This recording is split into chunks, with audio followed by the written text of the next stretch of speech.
내려올 때가 있지 않습니까? 사람의 인생의 마지막 때 뒷모습이 아주 추하고 부끄러운 사람들이 있습니다. 그러나 참 뒷모습이 아름다운 그런 사람도 있지 않습니까? 제가 오늘 본문에 나 자신은 어떤가 라는 생각을 깊이 해봅니다.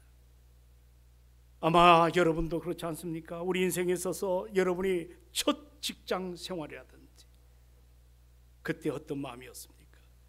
또 우리 여기 청년들, 내가 학교에 처음 원하는 오늘 2부 예배에 명문대학의 어느 학생이 입학하니까 부모가 너무 감격하는, 그래서 마음을 담아 예물을 드린 것을 보게 됩니다. 여러분, 사실 그뿐만이 아닙니다. 우리가 직분도 마찬가지입니다. 내가 주님의 교회에 직분을 받았을 때 나름 다 첫 각오가 있지 않겠습니까? 내가 어떻게 섬겨야 될런지, 내가 어떻게 참 주님의 아름다운 핏값으로 세운 교회에 내가 헌신을 해야 되는지, 아마 우리 장로님들 임직 받을 때 그런 마음이 굉장히 자기를 무겁게 만들었을 것입니다. 여기 우리 안수 집사님도 예배 아니죠. 우리 시무 권사도 어떤 투표에서 다 떨어지고 한 사람이 될 때도 있었습니다. 떨어진 사람들이 다 교회를 떠났습니다. 우리에겐 그런 사례가 있었습니다. 웬만하면 다 붙이고 싶지만 그럴 때 나름 전부 첫 각오가 있지 않습니까? 내가 몸된 교회를 어떻게 섬겨 나가야 될 것인가. 그런데 사랑하는 여러분, 우리가 내가 생각했던 중요한 각오, 그 결심, 그 첫 열심, 이거를 서서히 생활 속에 때가 묻어 잊어버리고 산다는 것은 어떻게 보면 내 인생 정말 부끄럽게 초라하게 만드는 또 하나의 아픔만이 남게 됩니다. 오늘 우리는 안디옥에서 파송받아 이제 비두시아 안디옥에 가서 바울은 생애의 첫 번째 설교를 하게 됩니다. 여러분, 바울이 한편의 설교가 세상에 이것이 드러나는, 요즘 말하면 설교로 증거되기까지는 정말 짧지 않는 세월이 흘렀어요. 다메섹 도상에서 부활하신 예수를 바울이 만났지만, 그래서 그 감격을 가지고 그는 자기가 그렇게 못살게 굴었던 핍박했던 예루살렘 교회에 뛰어들어갑니다. 그리고 내가 예수를 만났다고 하지만 먼저 믿은 사람들은 의심의 눈초리를 갖고 이 바울의 회심에 대해서 반신반의를 했습니다. 그리고 당시 예수를 핍박했던 동료들이 바울의 변심을 괘씸하게 생각하고 그들은 칼을 품고 바울을 죽이려고 혈안이 되었습니다. 바로 이 시점 바울은 이러지도 저러지도 못하는 진퇴양난, 참으로 어느 누구에게도 환영을 받지 못하는 그런 여러 가지 어려움을 겪게 됩니다. 만약에 여러분 가운데 이런 문제를 만나면 어떻게 하시겠습니까? 그런데 바울은 이 문제 때문에 좌절하거나 포기를 하지 않았습니다. 갈라디아 1장 17절에 보면 그가 이 혼란스러운 과정에 빠져 있을 때 그가 어디에 가 있는가를 우리에게 보여줍니다. 여러분, 갈라디아 다 펴보십시오. 갈라디아 1장 17절입니다. 자, 성경을 다 열어봐야 될 것 같습니다. 갈라디아 1장입니다. 17절에 자, 우리 동성교회 제가 부임해서 성경 어디를 찾자면 벌써 다 찾아놔요. 근데 요즘은 아직도 안 찾은 분이 있어요. 예, 상당히 늦어요. 자, 1장 17절 다 찾으셨습니까? 옛날에는 아멘 했습니다. 다 찾으셨나요? 자, 17절 시작. 또 나보다 먼저 사도가 된 자들을 만나려고 예루살렘으로 가지 아니하고 곧 아라바로 갔다가 다시 다메섹으로 돌아갔노라. 여기 보십시오. 바울은 자기가 정말 고통스럽고 힘들고 뭔가 마음에 많은 상처가 있던 바로 그 시기에 그는 어느 멘토자를 찾아가지 않았습니다. 자기의 마음을 하소연할 것을 풀 곳에 찾아가지 않았습니다. 오늘 소개되는 낯선 장소가 하나 등장합니다. 아라비아. 따라합시다. 아라비아. 아라비아를 이제 많은 신학자들은 광야라고 표현하고 있습니다. 왜 아라비아로 갔을까? 여러분, 사실 광야라는 것은 사람이 거주하기 힘든 현장 아닙니까? 그리고 고독과 자기 싸움이 일어나는 그런 적막한 현장이 광야입니다. 바울은 여기서 3년 동안 머물렀습니다.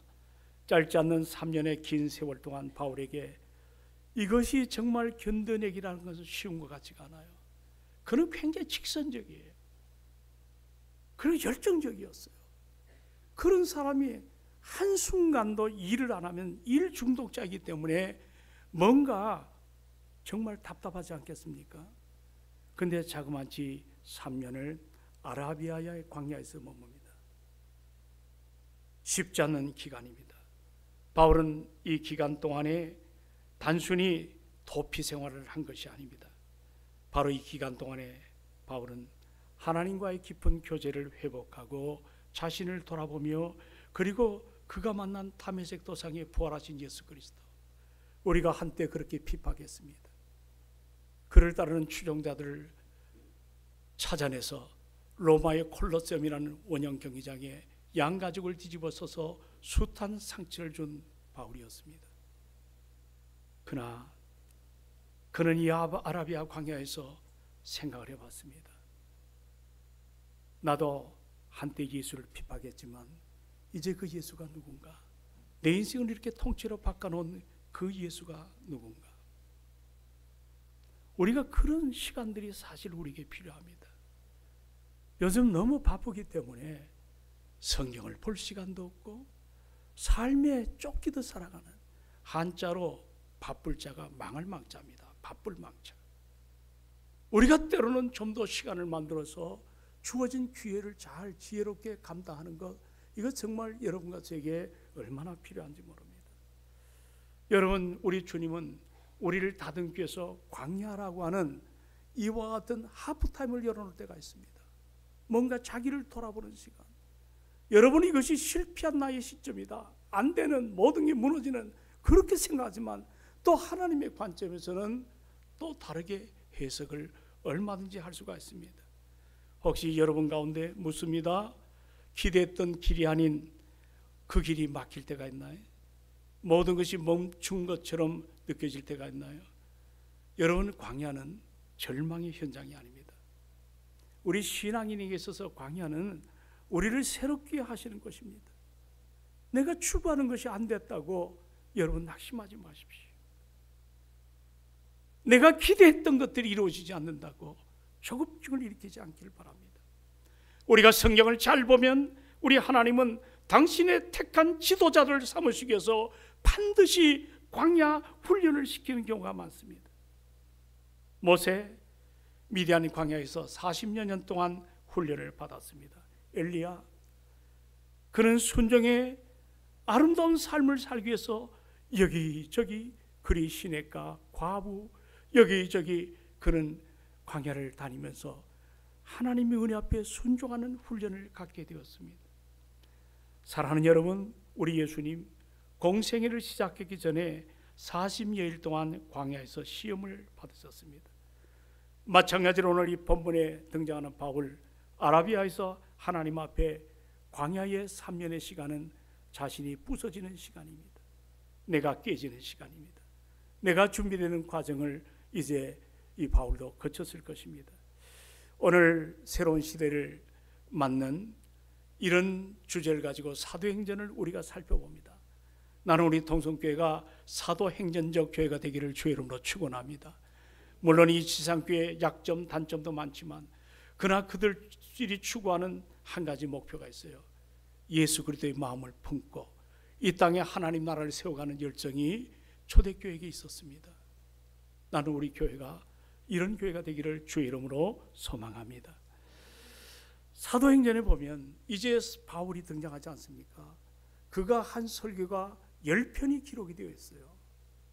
몇 편? 10편입니다. 그 중에 첫 번째 설교가 오늘 본문입니다. 바울의 여러분 첫 설교 궁금하지 않으십니까? 오늘 본문은 그가 이 비디시아 안디옥이라고 하는 곳에서 복음을 전했다고 표현하는데, 성경에 보면 안디옥, 이 안디옥, 이걸 자꾸 하다 보면 좀 이상해요. 제 이름이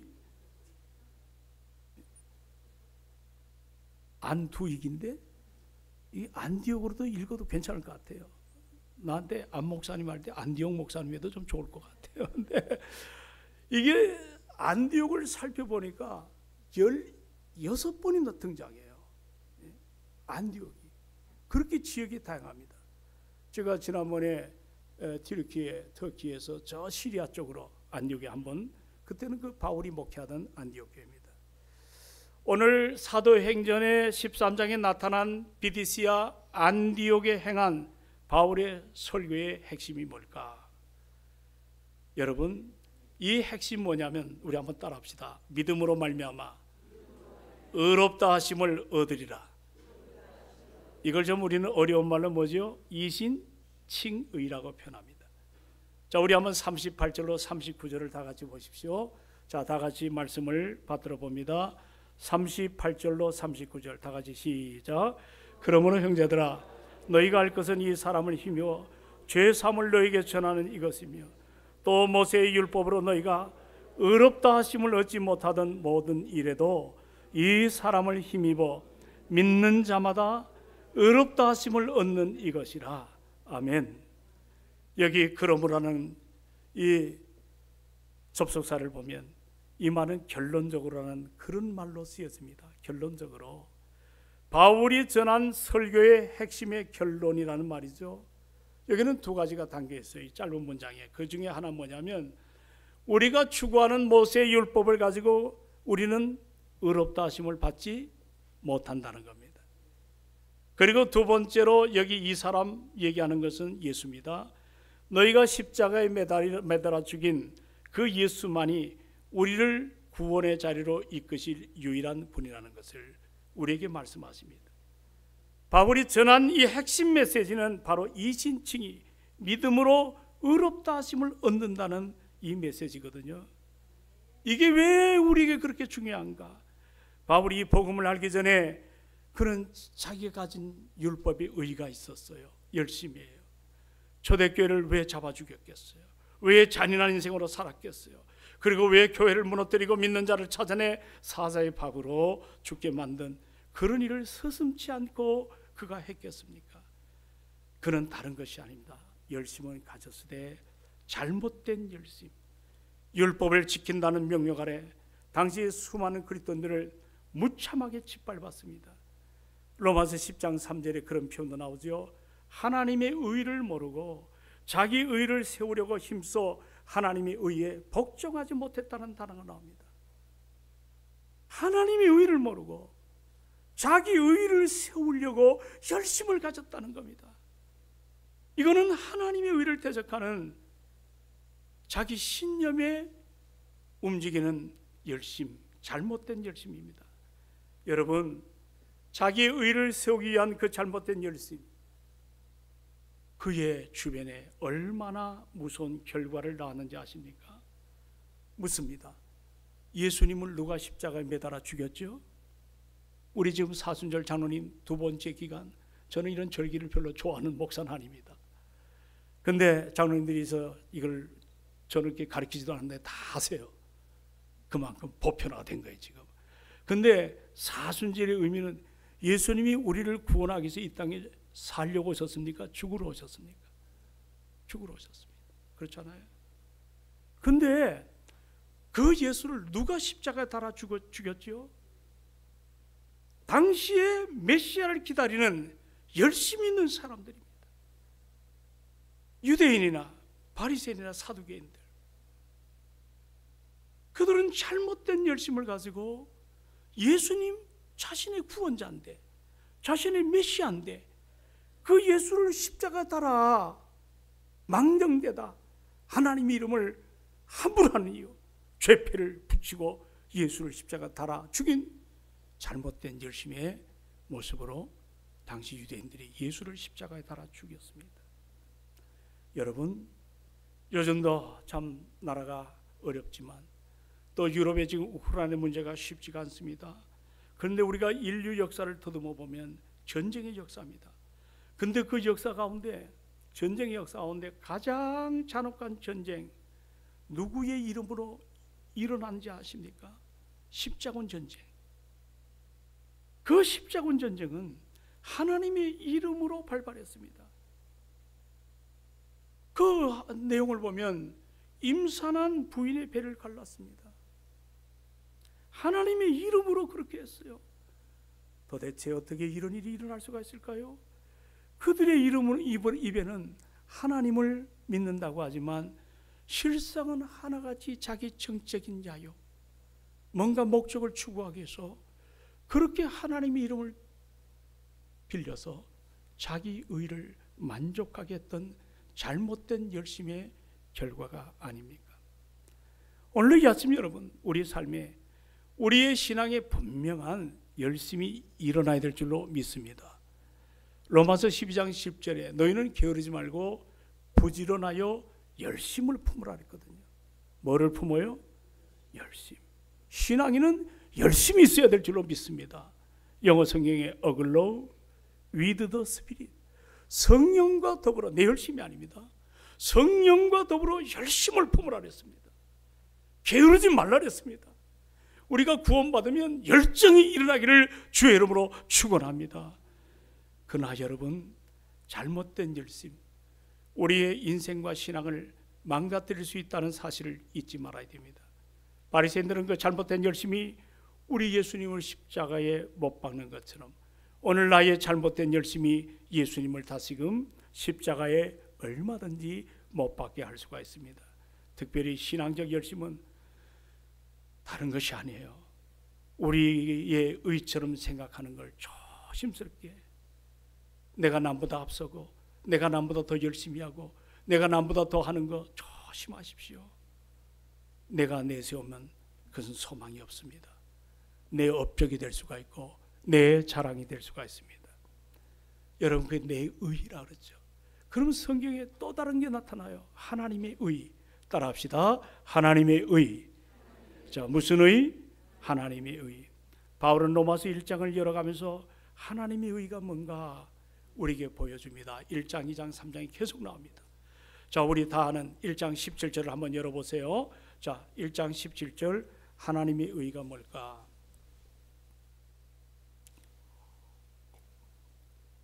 다 같이 살펴보도록 합니다. 자, 시작.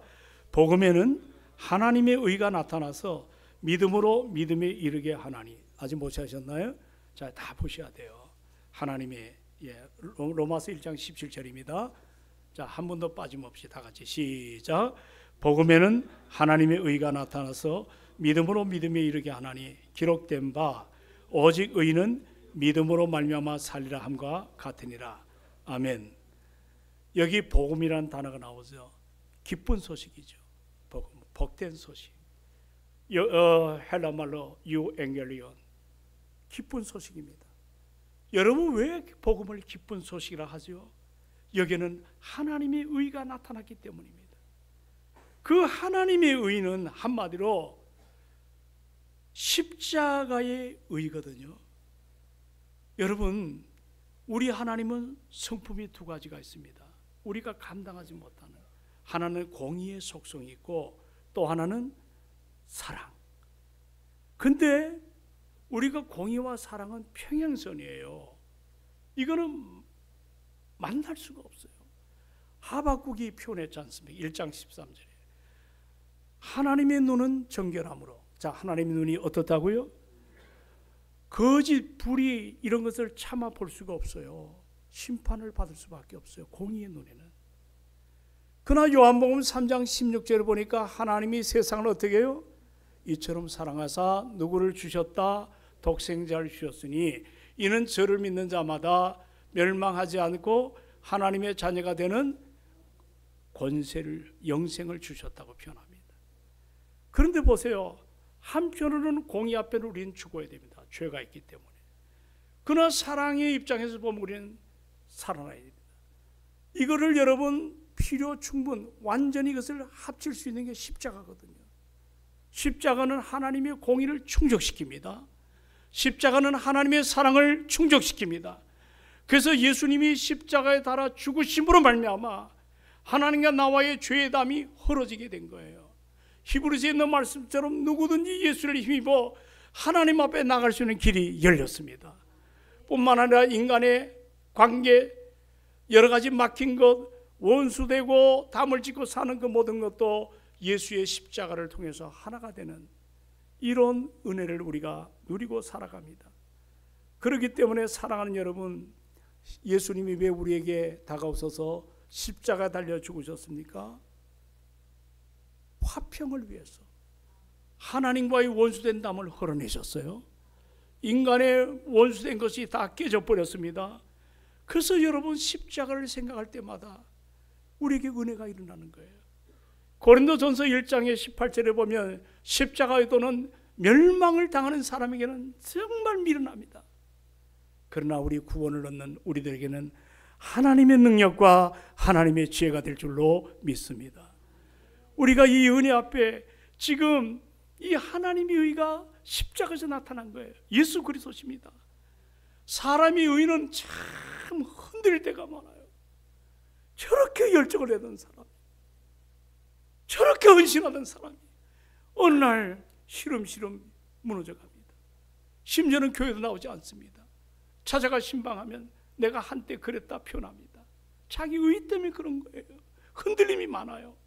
그러나 하나님의 의는 절대로 변하지 않습니다.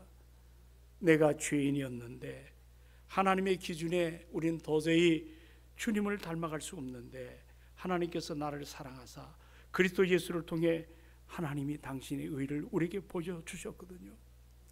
그 사실을 믿는 자에게 예수를 나의 구주로 주님으로 영접하는, 오늘 이것이 아무 조건이 없어요. 이것이 하나님의 은혜임을 믿으시기 바랍니다. 이것이 우리 소위 그 유명한 이신층이 아니겠습니까? 그런데 오늘 이 이야기를 하니까 반응이 나타나기 시작해요. 설교 듣는 사람들은 반드시 반응이 일어납니다. 여러분도 반응이 일어나길 원합니다. 스데반 설교에 일을 가시든지, 저 목사 또 저런 설교에, 아니면 베드로 선생처럼 어찌할까 하고 회개하는 두 가지입니다. 나는 여러분이 스데반 설교에 일을 가는 분은 한 분도 없기를 바랍니다. 은혜 앞에 서시기를 소망합니다. 반응이 엇갈렸어요. 어떤 이들은 기뻐하며 복음을 받아들였지만 어떤 이들은 이를 갈고 바울을 배척합니다. 그러나 사도 바울은 사람들의 반응에 휘둘리지 않습니다. 왜냐하면 자신의 이 진리는 하루아침에 자기 안에 정착된 게 아닙니다. 오랜 아라비아 광야의 연단, 숱한 아픔과 상처를 통해 얻어진 이 진리의 보화를 그가 발견했기 때문입니다. 그런데 많은 사람이 비아냥거려도 거기에 개의하지 않고 믿음의 주가 되시고 온전하신 예수 그리스도, 내가 만난 그리스도를 전하지요. 그런데 이 말씀이 선포되니까 반응이 일어납니다. 여러분 42절을 다 같이 한번 읽어보십시오. 42절 다 같이 시작. 그들이 나갈새 사람들이 청하되 다음 안식일에도 이 말씀을 하라 하더라. 그러니까 이들이 은혜를 지금 받고 있습니까? 안 받고 있습니까? 그래서 다음 주도 좀 와달라는 거예요. 예? 다음 주도 이 말씀을 듣고 싶다는 거예요. 그리고 또 보니까 저 44절에 내려가 보십시오. 자, 다 같이 시작. 그 다음 안식일에는 온 시민이 거의 다 하나님의 말씀을 듣고자 하여 모였다고 그렇게 표현하고 있습니다. 처음에는 반대하는 사람도 있어요. 그 다음 절에 보면 그러나 갈망하는 사람이 지금 비디시아 안디옥에 온 유대인들이 이 말씀을 들으려고 찾아온 것입니다. 역사학자 요세푸스는 그 당시 비디시아 안디옥에 유대인들이 얼마나 살았는가 그걸 통계를 내더라고요. 보니까 그 2000여 세대가 살았다 그래요. 그 2000여 세대는 우리 말하면 한 세대 한 5명 치면 한 10,000명 정도가 이 비디시아 안디옥에 살았는데, 이들이 말씀을 들으니까 그들의 삶이 지금까지 살아왔던 삶이 잘못된 걸 알거든요. 그들은 지금까지 율법을 지켜야만이, 어떤 형식적인 어떤 자세를 가져야만이 구원을 이룰 수 있다고 하는데, 정작 그렇게 살아보니까 너무 힘든 건데 바울이 와서 첫 마디가 이신치기, 우리의 구원은 우리의 행위나 열심이나 어떤 율법이나 어떤 유전적 그것이 아니고 오직 예수를 믿기만 하면 구원을 받는다. 이것이 그들에게 자유함을 준 겁니다. 여기 보니까 이 말씀을 전하면 전할수록 그 BDC 안디옥에 있는 사람들이 전부 몰려들었습니다. 거의 다라는 표현을 보십시오. 엄청난 역사가 나타났습니다. 자기들이 그동안 잘못된 진리 앞에 맹신하고 살았던 것을 회개하는 그런 역사입니다. 사랑하는 여러분, 진리를 알면 우리가 달라집니다. 아멘 합시다. 내가 예수를 만나면 여러분의 작업장이나 여러분의 직장, 여러분의 학교나 내 가치관이 달라집니다. 소위 문답이 1항이 뭡니까? 우리 인생의 제일 되는 목적이 뭐냐? 뭐죠? 하나님을 영화롭게 하고 그로 인하여 뭐예요? 즐거워한다 그랬어요. 우리 신앙인은 즐거워야 될 줄로 믿습니다. 오늘 이 비디시아의 안디옥의 사람들이 바울의 설교 때문에 인생이 바뀌어지기 시작했습니다. 여러분, 이신칭의 교리가 왜 이렇게 중요한지 아십니까? 오늘도 여러분 가운데 이 구원 진리를 잘 모르는 분이 참 많아요. 안타깝습니다. 이 진리를 모르면 우리는 영적으로 성장할 수가 없습니다. 자유할 수가 없습니다. 신앙의 진검승부를 세상 앞에 당당히 감당할 수가 없습니다. 이게 왜 그렇게 중요한지 아세요? 로마서 5장 1절을 또 한번 찾아보십시오. 자, 오늘 좀 여러분에게 좀 성경을 여러 군데를 소개합니다. 로마서 5장 1절에 보면 이제 이신칭의가 나옵니다. 자, 다 찾으시고 큰 소리로 함께 말씀을 받으십니다. 5장 1절. 자, 다 같이 시작. 그러므로 우리가 믿음으로 의롭다 하심을 받았으니 우리 주 예수 그리스도로 말미암아 하나님과 화평을 누리자. 아멘 합시다. 여기 우리가는 누굴 말합니까? 예수를 나의 구주로 주님으로 영접한 이 아침 모인 나, 여러분을 말합니다. 그렇죠? 바울은 이 사실을 우리가 믿음으로 의롭다 하심을 받았다고 표현합니다. 이 말은 무슨 말이냐면 주님이 나를 인정해 주셨으면 나는 더 이상 죄의 종이 아니라 죄 사함을 받은 하나님의 자녀가 되었다는 것입니다. 엄청난 메시지를 선언하는 거예요. 그리고 그 다음에 하나님과 화평을 누리자. 따라합시다. 하나님과 화평을 누리자. 이 누리자는 단어는 청년들 다 알 거예요. enjoy라고 표현합니다. 영어로 enjoy, 즐기자는 좀 세속적 표현 같지만 이것은 우리가 특권을 이야기할 때 쓰여지는 그런 용어거든요. 여러분, 특권은 누가 누리나요? 특권이 무엇인지를 아는 사람이 누리는 겁니다. 요즘에 성관이 보십시오. 특권을 교묘하게 해서 법적인 접촉을 안 받고 자기 아들을 세습화시키는, 그건 잘못된 특권을 누리는 겁니다. 국회의원도 특권이 많지만 밖에서 말 잘못하면 다 말에 책임을 져야 됩니다. 오늘 사랑하는 여러분, 우리 그리스도인들의 특권이 뭐예요? 내가 하나님의 자녀가 되었다는 겁니다. 될 것이고 아니라 이미 뭐예요? 되었다. 믿으면 아멘. 너희가 예수를 믿을 때 영생을 얻었고, 할렐루야. 우리 구원 이후에 우리 삶은 그리스도를 닮아가는 성화 또는 영화는 성령을 통해 날마다 우리가 주님을 닮아가야 되는데, 여기 누림이라는 단어가 나옵니다. 누구와 더불어 누리자고요? 하나님과. 따라합시다. 하나님과. 이게 구약적 배경에서는 상상을 할 수가 없습니다. 우리가 구약에 보면 대제사장이라 할지라도 1년의 성소에 딱 한 번 들어갑니다. 속죄 제사를 드리러 들어갔다가도 거기서 잘못되면 죽을 수밖에 없습니다. 구약의 환경 가운데 여러분, 신약의 예수 그리스도, 그분의 완전한 보혈 피로 말미암아 누구든지 하나님 앞에 나가는 길은 예수를 믿기만 하면, 누구든지 예수를 믿기만 하면, 누구든지 예수를 영접하기만 하면 우리가 하나님의 자녀가 됐는데, 그걸로 멈추는 것이 아니라 그 이후에 누림이라고는 엔조이가 나타납니다. 신앙인이 누리지 못할 때 참 이게 억울해요. 우리는 그리스도 안에서 자유인이거든요. 말씀을 통해, 성경 인도를 통해 하나님 내게 맡긴 사명이 너무 아름다운 것을 우리가 알아야 될 줄로 믿습니다. 우리가 때로 내 인생에 장애물이 있습니다. 어려움이 있습니다. 나를 낙심하게 만드는 여러 가지 일들이 있습니다. 그럼에도 불구하고 성령의 능력을 따라 우리는 얼마든지 그 장애물을 뚫고 나갈 수 있는 누림의 능력이 있음을 잊지 않기를 원합니다. 바울은 한때 하나님의 구원 역사를 앞장서서 방해했던 사람이에요. 예수 믿는 사람을 색출해서 끌고 갔잖아요. 교회의 성장을 막았습니다. 예루살렘뿐만 아니라 유대 전 지역을 다니고 심지어는 저 머나먼 이국 땅 다메섹까지 뛰어들어갑니다. 박해했습니다. 자기가 훗날 예수를 믿고 나니까 참 부끄럽거든요. 그는 디모데후서의 마지막 임종이 가까울 때 나는 포행자요, 나는 박해자요, 나는 죄인 중에 괴수라고 표현합니다. 그런 나를 주님이 용납해 주셨어요. 2부의 어떤 분은 2부 설교를 듣고 자기를 쓰신 하나님 앞에 감사하다고 예물이 올라왔더라고.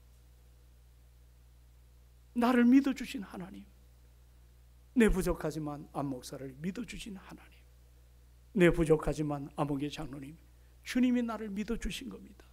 내 의를 갖고는 신앙생활을 감당할 수가 없습니다. 그분이 나를 있는 모습 그대로 받아주셨어요. 자녀 삼아 주셨어요. 나를 왕같은 제사장으로 삼아주심을 믿으시기 바랍니다. 그럴 때 바울은 은혜 앞에서 이제 자기는 공로의식으로 사는 것이 아니라 빚진 자, 은혜의식으로 살아갑니다. 그는 살등 죽을 등 모르게 자기에게 맡긴 사명을 해서 두드려 맞고 굶주리고 감옥은 제집 들락날락 하듯이 들어갔고 정말 오해와 상처를 받고 그 요즘 말로 말하면 최고의 귀족 집안에서 망가진 인생으로 노예처럼 살았습니다. 그래도 그는 전혀 개의하지 않습니다. 어느 날 죽음 직전에 그는 고백합니다. 나는 선한 싸움을 다 싸웠습니다. 나는 믿음을 지켰습니다. 나는 달려갈 길을 달려갔습니다. 나는 우리 동성교인들 가운데 이런 분이 넘치기를 원합니다. 저는 어느 집회, 어느 모임, 이번 광진구 연합회도 가서 나는 동성교회 목사입니다. 이제 나는 여러분보다 나이가 많은 축에 있습니다. 순서를 나에게 많은 걸 맡기십니다. 저는 저를 얘기 안 합니다. 우리 동성교회가 어떤 교회인지 아십니까? 일대 목사님이 신사참배를 반대하다가 4년 동안 옥고를 치르셨습니다. 우리는 말로만 자랑할 것이 아닙니다. 정말 거기에 걸맞게 희생하고 있는지, 오늘 내가 머문 세대가 흔적을 남기고 있는지. 바울은 훗날 목이 잘리는 참수형을 당하면서도 의의 면류관을 기다리며 주의 영광을 보고 인생을 정리할 수가 있었습니다. 제가 오늘 말씀을 정리하면서 여러분에게 책방에 가니까 이 책이 한 권 있더라고요. 대기업 회장에서 하나님의 선교사가 되기까지. 이 제목이 산미 슈퍼스타가 미션 슈퍼스타로, 얼마 전에 나온 책입니다. 제가 이분을 IT에서 도미니카로 가는 10시간의 육로를 통해서 이미그레이션을 통과해서 그 도미니카에 도착하니까 거기 한 사람이 저를 마중 나왔습니다. 그분이 이 산미 슈퍼스타 시즈의 이 산미그룹의 회장이었던 김현철 장로님이십니다. 저는 그 자리에서 IT에서 유사 코로나가 걸려가지고 10분을 넘지 못하는 시간 설사가 나와서 굉장히 고통을 당했습니다. 그분이 나를 영접한 거예요. 회장님이 선교사로 그 집에 저를 안내해서 거기에 3, 4일 동안 머물면서 정말 IT에서 고생했던 거 다 잊을 정도로 최고의 예우를 해주셨습니다. 자기 얘기를 합니다.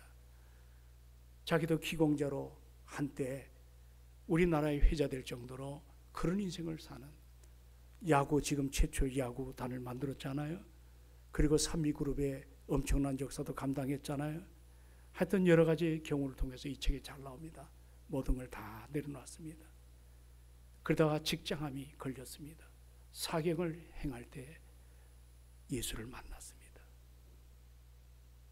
그는 거기서 분노와 좌절과 정부에 대한 반감, 주변에 자기를 고통 준 사람들에 대한 원망이 사라졌습니다. 오직 의인은 믿음으로 말미암아 살리라. 그리고 그런 서서히 회복이 되어졌습니다.